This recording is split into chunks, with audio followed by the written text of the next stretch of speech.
ಸಿದ್ದರಾಮಯ್ಯ ನೇತೃತ್ವದಲ್ಲಿ ರಾಜ್ಯದಲ್ಲಿ ಉತ್ತಮ ಆಡಳಿತವನ್ನ ನೀಡಿದ್ದೇವೆ. ಇದೀಗ ಡಿಕೆ ಶಿವಕುಮಾರ್ ಅವರ ಸಂಪುಟದಲ್ಲಿ ಸಚಿವರಾಗಿದ್ದೇವೆ. ನೆಪ ಮಾತ್ರಕ್ಕೆ ನಾವು ಮಂತ್ರಿಗಳು, ನಿಮ್ಮಂತೆಯೇ ನಾವು ಕೂಡ ಕಾರ್ಯಕರ್ತರು.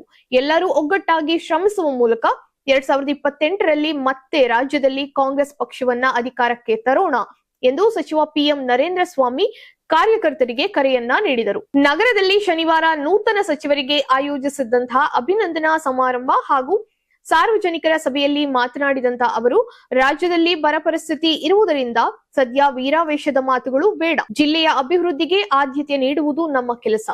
ತಮ್ಮ ಮೇಲೆ ತೋರಿದಂತಹ ಪ್ರೀತಿ ಹಾಗೂ ಅಭಿಮಾನಕ್ಕೆ ಎಲ್ಲರೂ ಆಭಾರಿಯಾಗಿರುವುದಾಗಿ ಹೇಳಿದರು.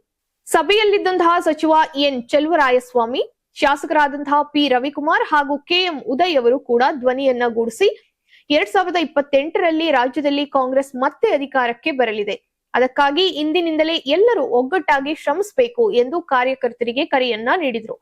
ರಾಹುಲ್ ಗಾಂಧಿ ಅವರನ್ನು ಪ್ರಧಾನಿಯನ್ನಾಗಿ ಮಾಡಲು ಪಣ ತೊಡೋಣ ಎಂದು ಪಿಎಂ ನರೇಂದ್ರ ಸ್ವಾಮಿ ಹೇಳಿದರು. ಸಚಿವರಾದ ಬಳಿಕ ಮೊದಲ ಬಾರಿಗೆ ಮಂಡ್ಯ ಜಿಲ್ಲೆಗೆ ಆಗಮಿಸಿದಂತಹ ಎನ್ ಚೆಲುವರಾಯಸ್ವಾಮಿ ಹಾಗೂ ಪಿಎಂ ನರೇಂದ್ರ ಸ್ವಾಮಿ ಅವರಿಗೆ ಮದ್ದೂರಿನಿಂದ ಮಂಡ್ಯ ನಗರದವರೆಗೆ ಕಾರ್ಯಕರ್ತರು ಅದ್ದೂರಿ ಸ್ವಾಗತವನ್ನ ಕೋರಿದರು.